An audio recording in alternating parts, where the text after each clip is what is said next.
Hello good morning to all of you. कैसे हैं आप लोग? आई होप अच्छे होंगे, स्वस्थ होंगे, मस्त होंगे और आप लोगों की पढ़ाई भी अच्छे से चल रही होगी। जैसा कि आपको पता है, पिछले वीडियो में हम लोगों ने डिस्कस किया था एक्सरसाइज 5.1 के कुछ सवालों को, जिसमें से हम लोगों ने एक या दो सवाल हम लोगों ने कर लिया था और उसके हम आगे आज डिस्कस करने वाले हैं। ठीक है, तो चलिए शुरू करते हैं आज का सेशन, जिसमें हम पढ़ने वाले हैं एक्सरसाइज 5.1।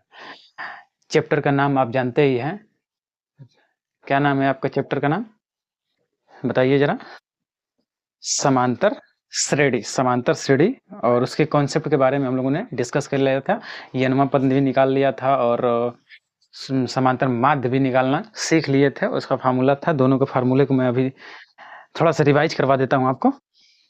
फिर उसके बाद जैसे यनवा पद का फार्मूला आपका था टी एन क्या था? यनवा पद। ठीक है, टर्म्स ऑफ यन। ए क्या था? प्रथम पद। फिर यन माइनस वन इंटू डी, ये था आपका फार्मूला यनवा पद निकालने का। और इसका दो समांतर माध्य निकालने का भी मैंने फार्मूला बता दिया था। मान लीजिए दो ए बी सी और D C, A B C तीन संख्याएं हैं, तो इनका समांतर माध्य क्या होता है? दो। बी होता है जो समांतर माध्य बी, यही जो बी है, ए दोनों को किनारे किनारे वालों के योगफल के बराबर होता है। ए प्लस सी के योगफल का आधा होता है, यही होता है आपका समांतर माध्य। ठीक है, तो इन सब चीज़ों को हम लोगों ने पहले ही पिछले वीडियो में डिस्कस कर लिया है। यदि आपने पिछले वीडियो नहीं देखा है तो जाके उसे कंप्लीट कर लीजिए। लिंक डिस्क्रिप्शन में आपको प्रोवाइड करा दूंगा, जिससे कि आप उसको कंप्लीट कर पाएँ और आगे की चीज़ों को समझ पाएँ। ठीक है, तो आइए हम आज का सेशन शुरू करते हैं। मैं संजय आप सभी का स्वागत करता हूँ द ASK लर्निंग में, जहाँ पे हम पढ़ते हैं मैथ्स बोर्ड्स के लिए और अदर एग्जाम्स के लिए, जिसमें कि इंटर का मैथ और हाई स्कूल का मैथ पूछता है। ठीक है, यहाँ पे हम साइंस वगैरह भी कंप्लीट करते हैं। ठीक है, तो फिलहाल तो अपना फोकस है सिर्फ मैथ को खत्म करना। ठीक है, तो चलिए शुरू करते हैं आज का सेशन। ठीक है, और यदि आपको वीडियो पसंद आती है तो वीडियो को ज़्यादा से ज़्यादा लोगों तक शेयर भी कीजिए और लाइक भी कीजिए। और नए हैं यदि चैनल पे तो बिना सब्सक्राइब किए मत जाइएगा। ठीक है, तो आइए शुरू करते हैं आज की पहली सवाल, जो हमारे एक्सरसाइज की नंबर 3 सवाल है। ठीक है, चलिए थोड़ा ध्यान से समझेंगे। ठीक है, बहुत इजी है, कुछ दिमाग नहीं लगाना है, बस थोड़ा सा कॉमन सेंस इस्तेमाल करना है। ठीक है, दिमाग तो लगाना ही नहीं है, बस कॉमन सेंस इस्तेमाल करना है, बाकी सब आप कर लेंगे। ठीक है, क्वेश्चन नंबर 3 देख लेते हैं। Question number 3। ठीक है, आपको साइड में क्वेश्चन भी दिख जाएगा और वहाँ से आप क्वेश्चन देख करके और ये मैं यहाँ सॉल्यूशन करा दूंगा। और आप, हाँ, सबसे ज़रूरी चीज़, मोस्ट इंपॉर्टेंट चीज़ आप क्या करिए, सभी चैप्टर का नोट्स भी बनाते रहिएगा। ठीक है, क्योंकि एग्जाम टाइम में हमारे पास इतना समय तो होता नहीं है कि हम पूरी बुक को पढ़ पाएँ। ठीक है, तो हम अपना नोट्स बनाए रहते हैं, उसी को हम रिवाइज कर लेते हैं 2-3 बार रिवाइज कर लेते हैं और हमारी एग्जाम की प्रिपरेशन अच्छे से हो जाती है। ठीक है, तो मोस्ट इंपॉर्टेंट है नोट्स बनाना। ठीक है, चलिए आइए हम शुरू करते हैं अगली सवाल को।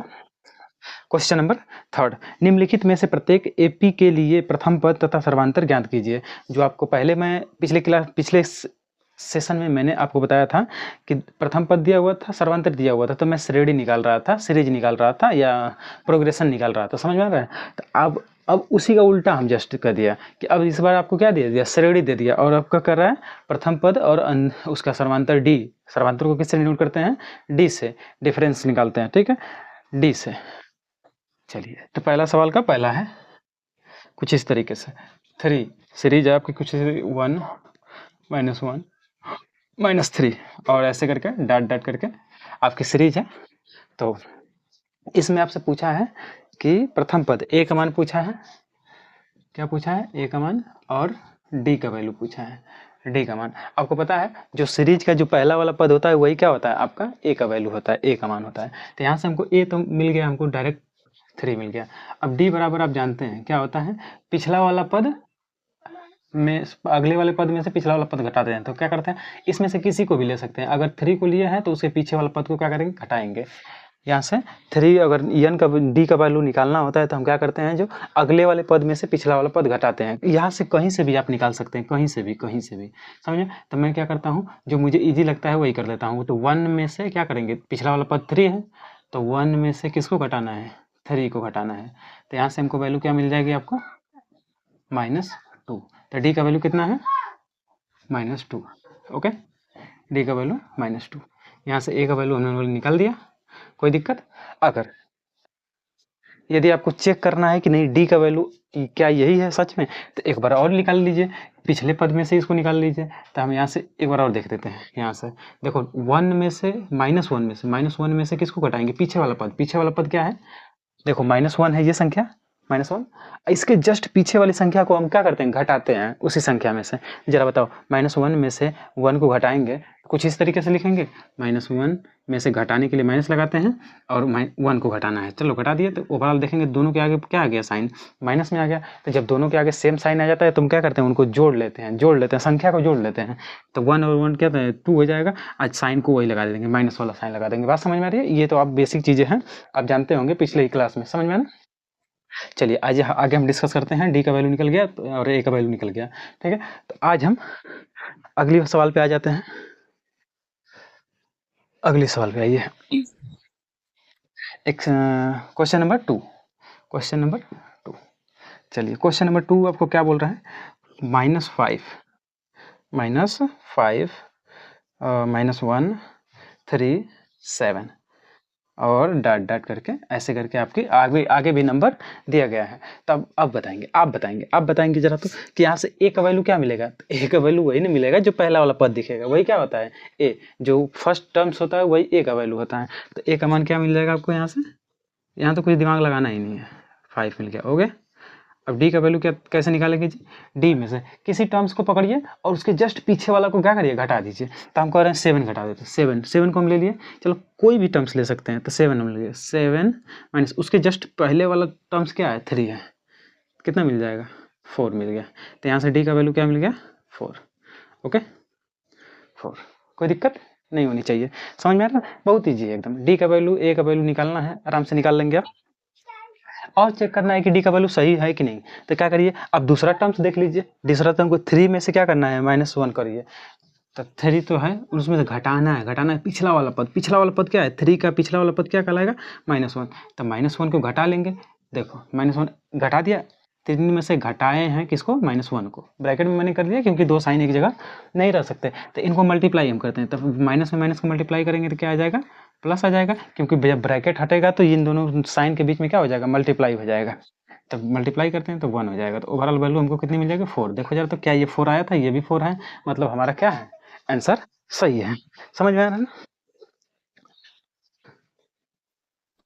चलिए अब तीसरा नंबर देख लेते हैं, 3 नंबर सवाल क्या बोल रही है, तीसरा 1/3 और 5/3 और 9/3 और 13/3, ओके। तो यहाँ से ए का वैल्यू क्या मिल जाएगा, ए का वैल्यू में तो कुछ सोचना ही नहीं है, ए का वैल्यू क्या मिल जाएगा, जो पहला वाला टर्म्स होगा, ओके, पहला वाला टर्म ए का वैल्यू मिल जाएगा आपको, ए का वैल्यू यहीं से मिल जाएगा 1/3। डी का वैल्यू निकालने के लिए क्या करेंगे जी, कोई टर्म्स लीजिए और उसके जस्ट पीछे वाला टर्म्स को घटा दीजिए, समझा।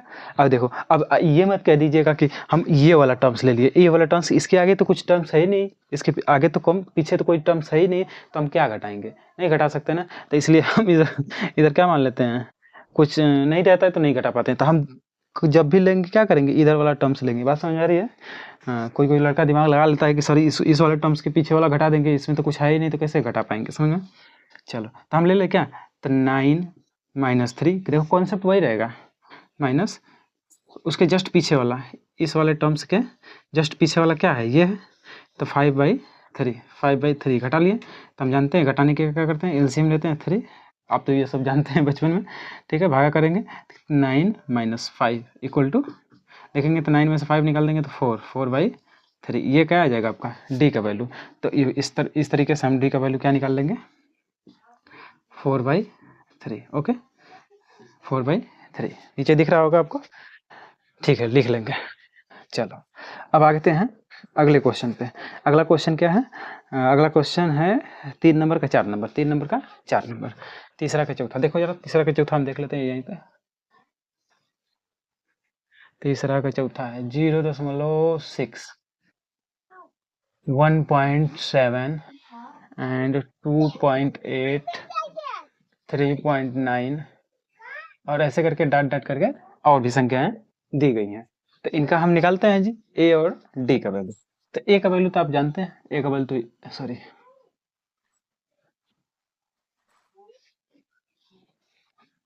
ए का वैल्यू तो यहीं से मिल जाएगा आपको 0.6।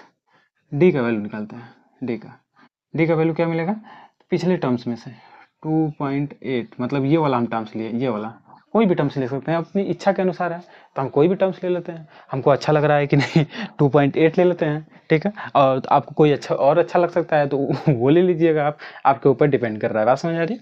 चलिए तो आइए शुरू करते हैं।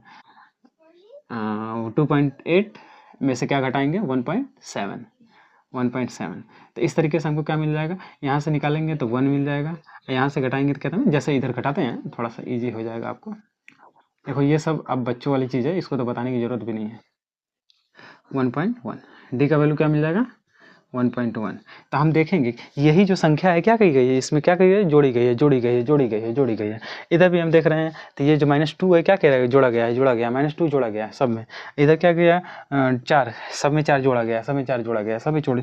समझ में डी का जो वैल्यू है वही क्या करे जाए, जोड़ी जा रही है, जोड़ी जा रही है या घटाई जाएगी। बात समझ में बेसिकली जोड़ी ही जाती है, डी का वैल्यू जो माइनस में आएगा तो वहाँ पे घट जाएगा, ठीक है। चलो अब आ जाते हैं 4 नंबर पे, क्वेश्चन नंबर 4।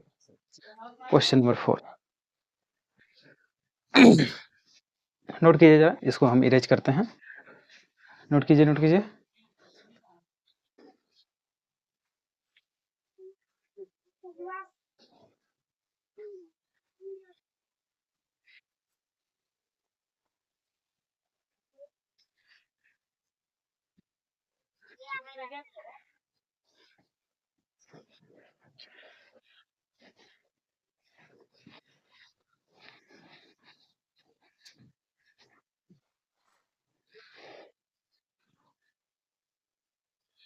Question number 4। अब क्वेश्चन नंबर 4 क्या बोल रहा है, देखिए निम्नलिखित में से कौन कौन एपी है, कौन कौन जो सीरीज है वो एपी में है, ठीक है। यदि कोई एपी है, यदि इनमें से जो एपी है आप चेक करेंगे कि क्या वो एपी में है कि नहीं। एपी में मतलब इनका जो अर्थमेटिक प्रोग्रेशन में है कि नहीं, ये श्रेणी में है कि नहीं, ठीक है। यदि है तो उसको क्या करिए, सर्वांतर ज्ञात कीजिए, मतलब डी का जो मान ज्ञात करना है, और क्या करना है इनके बीच के 3 पद लिखिए, इनके बीच के 3 पद लिखिए, इनके लिखिए, और इनके 3 और पद लिखना है। क्या करना है 3 और पद, उसके आगे के 3 पद और लिखना है, लिख लेंगे। चलो एक सवाल समझते हैं, पहला वाला 2, 4, 8, 16, इस तरीके से आपका ऐसे डाट डाट करके आगे भी संख्याएं दी गई हैं, ओके। तो यहाँ से हम निकालेंगे, ये देखेंगे कि क्या ये एपी में है, क्या ये एपी में है। एपी में होने के लिए क्या करेंगे, हम चेक करेंगे कि क्या इनका सर्वांतर सेम है कि नहीं। यहाँ से ए से तो कोई मतलब ही नहीं है, चलो ए से हम निकाल ही देते हैं, क्या दिक्कत है, ए यहाँ मिल जाएगा आपको 2, ए से तो कोई मतलब नहीं है। तो यहाँ से हम देखेंगे कि डी का जो मान है, इसमें से इसको घटाने पे सेम आ रहा है, इसमें से इसको घटाने पे सेम आ रहा है, कि इसमें से इसको घटाने पे सेम है। मतलब यहाँ पे जो D1 D1 D2 D3 का मान जो आना चाहिए, क्या आना चाहिए, सेम आना चाहिए। चलो तो जरा हम D1 का मान, मतलब इसमें से इसको घटाते हैं, तो इसको D1 कर लेते हैं, D1।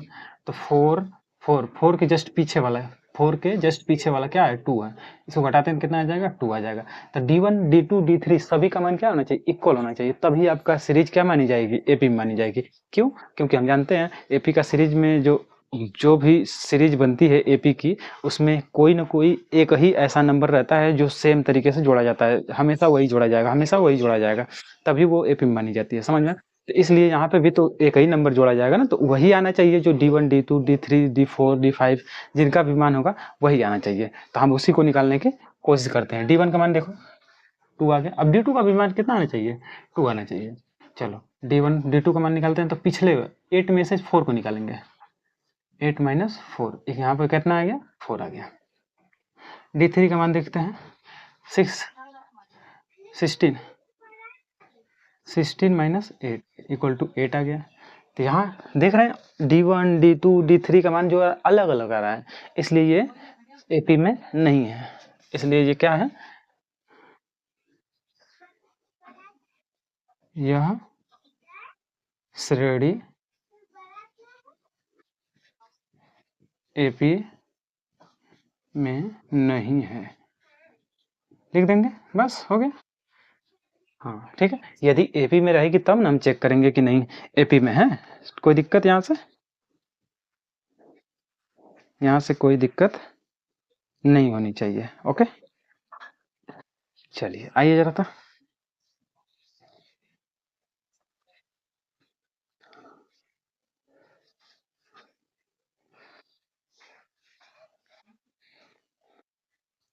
इसका आंसर देख लेते हैं, इसका देख लेते हैं आप लोग के तसल्ली के लिए। नहीं, देखो पहला नंबर क्या है, पहला नंबर का आंसर नहीं है। ठीक है, चलो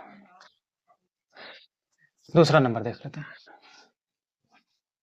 दूसरा नंबर क्या बोल रहे हैं, देखो 2 है और 5/2 है, 3 है, 7/2 है। इस तरीके से आपका दिया है, आगे भी टर्म्स दिया है। तो यहाँ से हम निकालते हैं D1 का मान निकालते हैं। D1 का मान निकालने के लिए हम क्या करेंगे जी, यहाँ से इस वाले टर्म्स को घटाएंगे, तो 5/2 माइनस 2। देखो D1 बराबर क्या मिल जाएगा, यही नहीं मिलेगा जी, D1 बराबर तो A2 माइनस A1, और D2 बराबर क्या मिल जाएगा, A3 माइनस A2। देखो पीछे वाला टर्म्स घटा रहे हैं और कुछ नहीं। D3 बराबर क्या मिल जाएगा, A4 माइनस A3। हो गया, ऐसे ही निकालना है। तो हम A1 A2 लिखने की क्या ही जरूरत है, आप तो समझ रहे हो ना कि ये A1 है, ये A2 A3 A4 है, क्या लिखने की जरूरत है। तो हम सीधे से डायरेक्ट कर रहे हैं ना, आप भी ऐसा ही कीजिएगा। चलो, तो यहाँ से हम वैल्यू निकालेंगे तो एलसीएम लेंगे तो 2 हो जाएगा एलसीएम। तो यहाँ से 5 माइनस 4, क्या, क्योंकि यहाँ से 1 हो जाएगा तो 1 से डिवाइड करेंगे, 2 टाइम जाएगा तो 2 का ऊपर वाले में मल्टीप्लाई कर देंगे, 4 आ जाएगा। तो ओवरऑल वैल्यू मिल जाएगी 1/2। चलो D2 का मान निकालते हैं। D2 का मान तो 3 में से किसको घटाएंगे, 5/2 को, 5/2 को एलसीएम हो जाएगा 2, यहाँ से 1 हो जाएगा तो डिवाइड करेंगे तो 3 2 टाइम जाएगा तो 3 में मल्टीप्लाई करेंगे 6 हो जाएगा, माइनस 5 हो जाएगा। तो 1/2, यहाँ पे भी 1/2 आ रहा है। चलो और यहाँ से निकाल देते हैं D3 का मान। D3 का मान निकालेंगे नहीं, क्या करेंगे, इसमें 7/2 में से किसको घटाएंगे, 3 को घटाएंगे। 7/2 में से 3 को घटाएंगे, घटा लेते हैं। तो यहाँ पे बटा 1 कर सकते हैं, क्योंकि हमको जब भी ऐसा आता है तो हम जोड़ने या घटाने के लिए क्या करते हैं, P/Q के रूप में बनाते हैं। तो यहाँ पे तो P तो था, Q था नहीं, तो हम क्या करते हैं, किसी भी परिमेय, किसी भी संख्या को हम परिमेय में बदल सकते हैं ना। परिमेय में बदलने के लिए बटा में एक, किसी भी संख्या के नीचे एक रहता ही है, समझ में आया ना, परिमेय में। ठीक है, तो यहाँ से 2 हम कर लेते हैं, भागा करेंगे, एक बार जाएगा तो 1 का गुणा 7 में करेंगे तो 7 एकम 7, माइनस 1 का भागा करेंगे 2 बार जाएगा तो 2 का गुणा 3 में करेंगे तो 3 दूना 6। तो हमको यहाँ से मान मिल जाएगा, D3 का मान भी मिल जाएगा आपको, क्या मिल जाएगा, 1/2। तो हम देख रहे हैं यहाँ से क्या मिल रहा है, D1 D2 D3 का मान इक्वल मिल रहा है। That means D1 D2 D3 equal है, मतलब 1/2 है। तो इसलिए यह क्या होगी, श्रेणी हो जाएगी। यह AP में है, यह लिख देंगे, यह AP में है। अगर AP में है तो क्या करना है, AP में है तो इसका सर्वांतर ज्ञात कीजिए। तो जो यही तो D का वैल्यू आया है, सर्वांतर 1/2। तो यहाँ से D का वैल्यू क्या मिल जाएगा, 1/2 ही मिल जाएगा। ये मिटा देता हूँ मैं,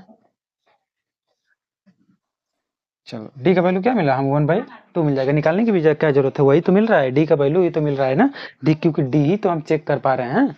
ठीक है चलो, तो यहाँ से 1/2 D का मान मिल गया, तो यहाँ लिख दीजिएगा D का मान 1/2। ओके, अब आगे का कट पद कर रहा है, 3 ठो और पद लिखिए, 3 ठो और पद लिखिए। तो 3 ठो और पद लिख देते हैं, यहीं पे लिख दें, कहाँ पे बचे, 3 ठो और पद लिखिए। क्या करिए, 1/2 को जोड़ दीजिए, इसमें 1/2 को जोड़ेंगे, 1/2 को जोड़ देंगे, 3 और पद। यहाँ तक दिख रहा होगा आपको, चलो नहीं दिख रहा है तो इधर देख लेते हैं। चलो इधर दिख रहा होगा, इधर ही लिख देता हूँ। तो देखो आगे वाला 3 पद अपने से लिखता हूँ, ये वाला नहीं लिखूंगा, आगे का 3 पद लिखूंगा। ठीक है, तो आगे का 3 पद इसमें जोड़ो, 1/2, अगला पद हो जाएगा 7/2 में प्लस 1/2। फिर अगला पद क्या हो जाएगा, 7, जोड़ लो, जोड़ो पहले इनको, कितना आ जाएगा। जब नीचे वाला हर समान रहता है तो ऊपर वाला अंश को जोड़ देते हैं, 8/2 मतलब कितना आ जाएगा, 4 आ जाएगा, 4 बराबर 4, एक मिल गया। फिर 4 में कितना जोड़ना है, 1/2 को, कितना आ जाएगा, 4.5। तो ओवरऑल मिल जाएगा 4 8 9/2। 2। फिर अगला पद बताओ 9/2 में जोड़ना है 1/2, कितना मिल जाएगा 10/2 मतलब 5। ये मिल जाएगा आपका चारों टर्म्स, तीनों टर्म्स आगे वाला, समझ में आया ना? ये तीनों टर्म्स हो जाएंगे आगे वाले। ओके, ये आप नोट कर लेंगे इधर की तरफ, ठीक है। आगे हम करते हैं तीसरा नंबर में, 3 नंबर -1/2 -3/2 -5 बाई नहीं पॉइंट 5.2 -7.2। आगे भी ऐसे नंबर है, निकालते हैं इनको। चलो D1 का मान निकालते हैं। D1 इक्वल टू -3.2 माइनस, अब घटाना है तो घटाने में कौन सा संख्या घटाना है, पिछला वाला, इसमें से पिछली वाली संख्या घटानी है। तो पिछली वाली संख्या में ये माइनस लगा हुआ है, यहाँ पे ऑलरेडी माइनस है, तो क्या करेंगे हम ब्रैकेट लगा लेंगे 1.2 इस तरीके से। अब इनको सॉल्व करते हैं, -3.2, देखो प्लस माइनस में माइनस को मल्टीप्लाई करेंगे तो प्लस हो जाएगा 1.2। तो ओवरऑल वैल्यू हमको मिल जाएगा, क्या घटाएंगे तो 0 मिल जाएगा, यहाँ से मिल जाएगा 2 माइनस में आ जाएगा। ओके, तो D1 का मान हमको ये मिला। ओके, अब D2 का मान देख लेते हैं। D2 का मान देख लेते हैं, तो हम क्या करेंगे, इसमें से इसको घटाएंगे, तो क्योंकि हम इसका तो इस्तेमाल कर चुके हैं पहले ही, तो -5/-5.2 में से घटाना है किसको, -3.2 को, इस तरीके से। चलो D2 का मान निकालते हैं, -5.2 माइनस माइनस का मल्टीप्लाई प्लस 3.2, तो यहाँ से हमको वैल्यू मिल जाएगी क्या, D2 का, तो घटाएंगे 0 में से 2, यहाँ से भी वैल्यू मिल गई हमको -2। चलो D2 का मान, ठीक है। अब D3 का भी मान देखते हैं, क्या सेम ही आ रहा है D3। चलो तो -7.2 में से घटाना है किसको, -5.2 को। D3 का मान देख लेते हैं, -7.2 प्लस माइनस में माइनस का मल्टीप्लाई प्लस हो जाएगा 5.2। ओके, बात समझ आ रही है?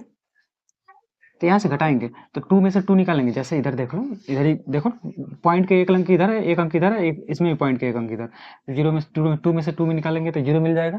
देखो 7 में से 5 निकालेंगे तो 2 मिल जाएगा, जो बड़ा रहता है उसी का साइन लगाते हैं ना, जब बड़ा रहता है उसी का साइन लगाते हैं, तो 7 बड़ा था। चल यहाँ से D3 का, तो हम देख रहे हैं सब मान क्या मिल रहा है, बराबर मिल रहा है, तो इसलिए D1 D2 D3 1/-2 है। ठीक है, इसलिए ये, अतः यह AP में है, AP में है, AP में है तो D का मान निकालिए, तो D का मान तो यही ना है, D का वैल्यू -2 है। ठीक है, अब कह रहा है आगे के 3 पद और लिखिए, तो ये तो पद होंगे ही, आगे के 3 पद और कौन कौन होंगे, चलो पूरा पद लिखता हूँ, -1/2 -3.2 बाई बोल रहा हूँ गलती से, 5 पॉइंट हुआ, 5.2 -7.2, आगे वाला क्या होगा, अब वही जोड़ेंगे, -2 को जोड़ेंगे, तो देखो 2 में कितना हो जाएगा, -9/9.2 -11.2 -13.2, इस तरीके से। देखो 3 पद हो गए ना, 1 2 3 पद मैंने आगे बढ़ा दिया, आगे भी ऐसा हम पद बना सकते हैं। ओके, कोई दिक्कत नहीं होनी चाहिए। चलो अब आ जाते हैं 4 नंबर पे। 4 नंबर सवाल क्या बोल रहा है, देखो जरा, -10 -10 -6 -2 और -2 हो गया, फिर 2 हो जाएगा, फिर ऐसे पॉइंट करके डॉट डॉट करके, है ना। चलो ओके,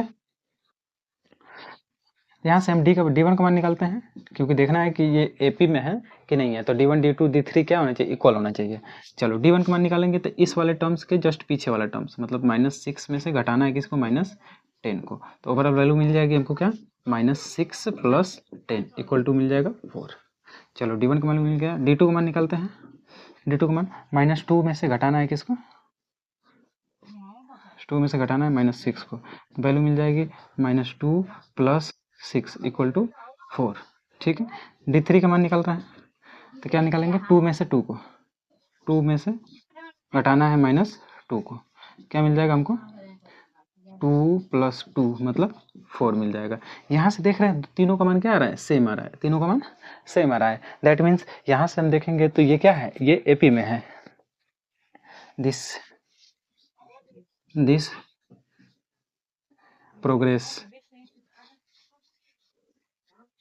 प्रोग्रेशन इन AP, ठीक है, AP में है।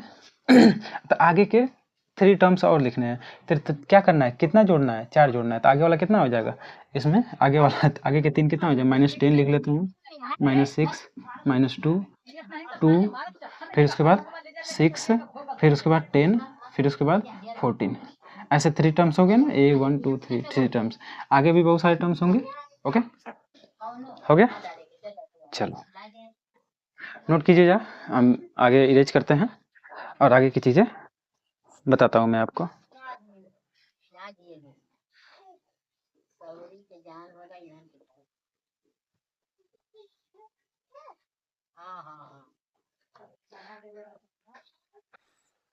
हो गया नोट।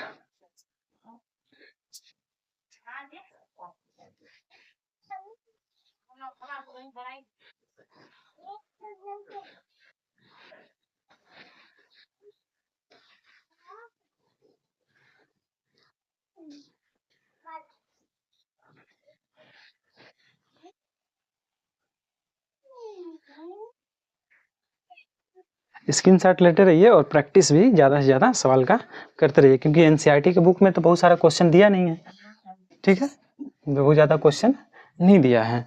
तो आप कोई एक अच्छे से बुक ले लीजिएगा, उससे ज़्यादा से ज़्यादा प्रैक्टिस कीजिएगा, क्योंकि प्रैक्टिस करने से ही आप बेहतर कर सकते हैं। ठीक है। चलो 5 नंबर देख लेते हैं, 5 नंबर देख लेते हैं। ओके, चलो 3 है, फिर 3 + √2, फिर अगला क्या है 3 + 2 √2, फिर अगला क्या है 3 + 3 √2। इस तरीके से आपका डॉट डॉट करके बहुत सारे संख्याएं हैं। ठीक है, तो यहाँ से D1 का मान निकालते हैं, चेक करना है। तो D1 का तो पिछले में से अगले में से पिछला वाला घटाएंगे, तो 3 + √2 में से किसको घटाएंगे, 3 को घटाएंगे, तो ओवरऑल हमको मिल जाएगा √2। D3 D2 निकालते हैं, तो अब इस वाले में से इसको घटाएंगे, पीछे वाला, जस्ट इस वाले नंबर में से पीछे वाला जस्ट, तो 3 + 2 √2 माइनस 3 + √2। इसको सॉल्व करेंगे कुछ इस तरीके से आएगा। तो संख्या देखो, चलो यहीं पे सॉल्व कर देता हूँ, चलो यहीं पे सॉल्व करता हूँ, यहीं पे सॉल्व करता हूँ, यहीं पे 3 + 2 √2, इसको ब्रैकेट को ओपन करेंगे तो माइनस हो जाएगा। ये अंदर वाला, जब कभी भी ब्रैकेट के बाहर जब माइनस रहता है तो अंदर वाला सब चिन्ह बदल जाता है। चलो 3 के आगे क्या है, प्लस में है, माइनस प्लस है तो उसके आगे माइनस हो जाएगा, इसके आगे प्लस है तो माइनस हो जाएगा √2। तो यहाँ से देखेंगे क्या मिल जाएगा, ये कट जाएगा, पूरा घट जाएगा, मतलब खत्म हो जाएगा। यहाँ से मिल जाएगा √2, तो यहाँ से D2 का मान भी √2 मिल गया। ओके, अब D3 का मान निकालते हैं, D3 का। तो इस वाले टर्म्स में से पिछला वाला टर्म्स ये वाला घटाएंगे, 3 + 3 √2 माइनस 3 + 2 √2। ओके, चलो 3 + 3 √2, यहाँ से करेंगे तो -3 - 2 √2। तो ओवरऑल देखेंगे तो यहाँ से 3 से 3 खत्म हो जाएगा, तो यहाँ से मिल जाएगा √2। D3 का भी मान वही आ गया। तो इसलिए देख रहे हैं D1 D2 D3 का मान क्या है, सेम है, इसलिए कह देंगे दिस सीरीज, मतलब यह सीरीज AP में है। ठीक है, दिस इज प्रोग्रेशन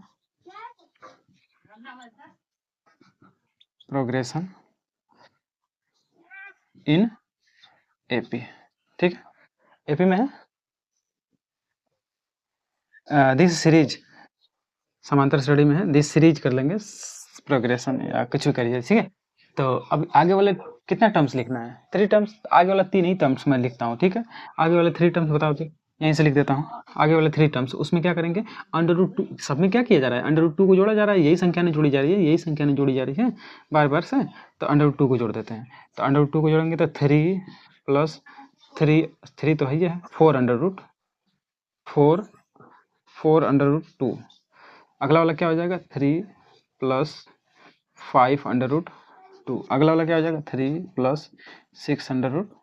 इस तरीके से आपका नया आगे वाले 3 टर्म्स, ये तो पूरा है, ये है, आगे वाला टीम टर्म्स इधर है, समझ में? आओ 6 नंबर देखते हैं, ठीक है। 6 नंबर क्वेश्चन देखो, ऐसी तो बहुत सारे क्वेश्चन हैं, ठीक है। यहाँ से मैं आपको 6 नंबर छोड़ देता हूँ, 6 नंबर आप कर लीजिएगा, ओके। 6 नंबर करा देता हूँ, ठीक है। और उसके बाद वाली संख्या आपको सभी का करके आना है।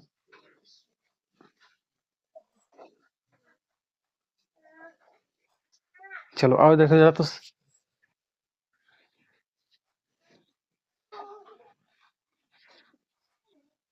6 नंबर आप कर सकते हैं, 6 नंबर आप कर सकते हैं चाहे तो, ठीक है।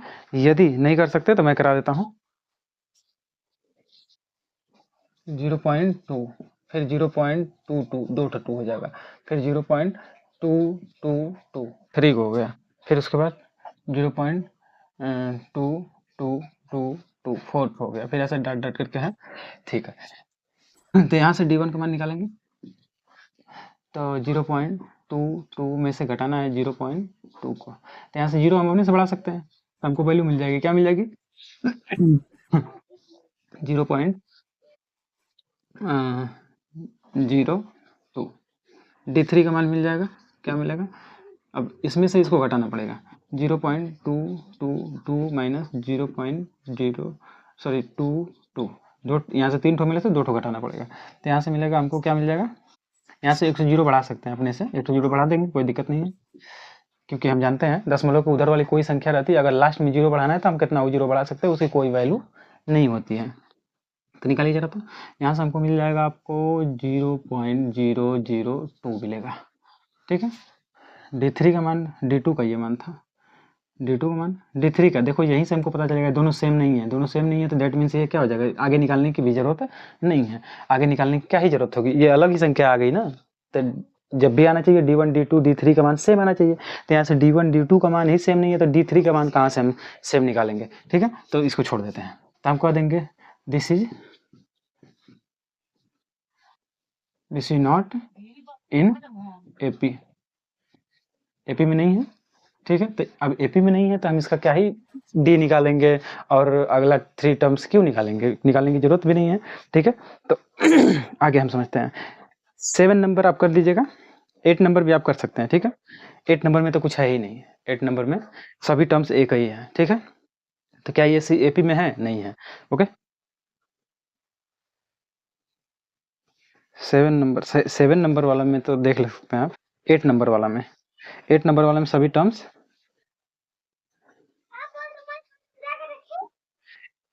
8 नंबर वाला देखो, 8 नंबर वाला भी सभी टर्म्स, देखो भाई D1 D2 D3 का मान हमको क्या चाहिए, अगर हमको एपी में देखना है तो D1 D2 D3 का मान क्या आना चाहिए, सेम होना चाहिए, बस वहाँ पे देखेंगे तो D1 D2 D3 का मान सेम आएगा, तो इसलिए एपी में हो जाएगा, बस और कुछ करना ही नहीं है। और क्या मान दिया है, क्या एपी में है, क्या श्रेणी में दिया गया है, हमसे उससे मतलब नहीं है, बस हमारा D1 D2 D3 क्या होना चाहिए, सेम होना चाहिए, तब हम कह देंगे एपी में है, ठीक है। तो आपका 7 नंबर और 8 नंबर आप कर सकते हैं आसानी से। 8 नंबर तो एकदम ईजी है, उसमें 0 आएगा, 0 आएगा तो क्या हो जाएगा, सबका D1 D2 D3 का मान 0 आ जाएगा, इसलिए यहाँ पे सभी श्रेणी एपी में तो हो जाएगी, लेकिन सभी का मान, सभी का जो पद रहेगा वो क्या रहेगा, सेम रहेगा, सब पद सेम रहेगा।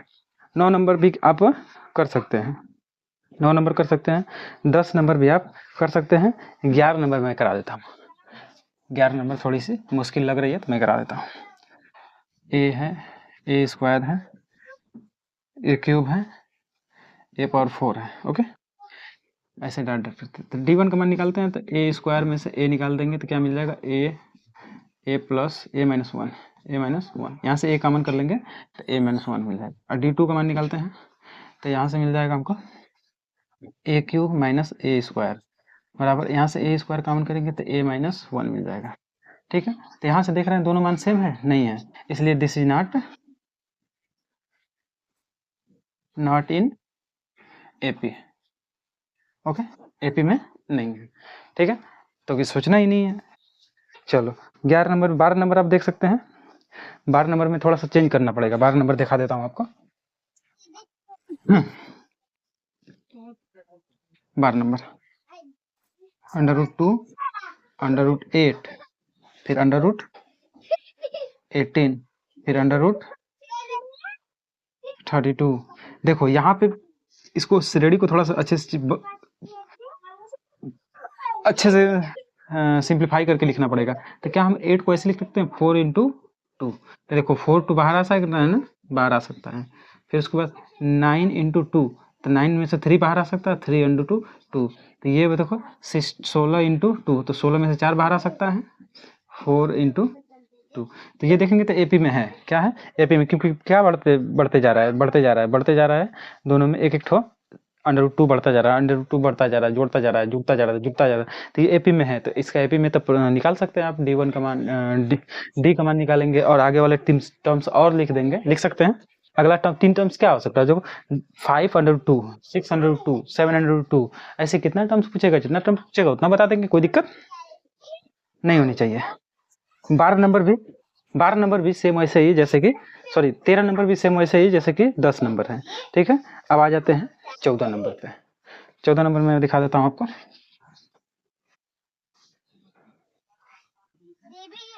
14 नंबर 1 का स्क्वायर है, स्क्वायर 3 का स्क्वायर, फिर 5 का स्क्वायर, फिर 7 का स्क्वायर। यहाँ से देखेंगे तो क्या मिलेगा 1 9 स्क्वायर करेंगे 25 और 49। यहाँ से हम क्या किए हैं, बस स्क्वायर कर दिए हैं, जैसे दिया था स्क्वायर कर दिया है। ठीक है, तो यहाँ देखो जरा, तो क्या सब में अंतर सेम आ रहा है। D1 का मान देखो 9 - 1 = 8। D2 का मान देखो तो 25 - 9 = 16। क्या ये सेम है, नहीं है, सेम नहीं है, इसलिए क्या करेंगे एपी में नहीं है, कोई दिक्कत नहीं है। चलिए आगे हम बढ़ लेंगे, आगे हम कर लेंगे 14 15 नंबर भी सेम वैसे ही है। तो ठीक है, तो आज का हम सेशन यहीं पे एंड करते हैं। आपके सवाल भी कंप्लीट हो गए, और कुछ सवाल मैं छोड़ा हूँ जो आपके प्रैक्टिस के लिए है। ठीक है, और बहुत इजी भी है, आप चाहेंगे तो थोड़ी सी भी कॉमन सेंस लगा करके उसको कर सकते हैं। ठीक है, तो चलिए तब तक के लिए आज यहीं छोड़ते हैं आपको, और मिलेंगे अगले वीडियो में। तब तक आप वीडियो को लाइक कीजिए, चैनल को सब्सक्राइब कर दीजिए और ज़्यादा से ज़्यादा लोगों तक शेयर भी कीजिए। ठीक है, यदि हमारी वीडियो में कुछ कमी है तो आप कमेंट करके मुझे बताइए कि नहीं, आप ऐसे कीजिए। चाहे कुछ चीज़ नहीं दिक्कत हो रही है तो मुझे कमेंट करके आप रिकमेंड कर सकते हैं। ठीक है, कोई दिक्कत नहीं है। ठीक है, तो चलिए मिलते हैं अगले वीडियो में, तब तक के लिए बाय बाय, नमस्कार, हंसते रहिए, मुस्कुराते रहिए।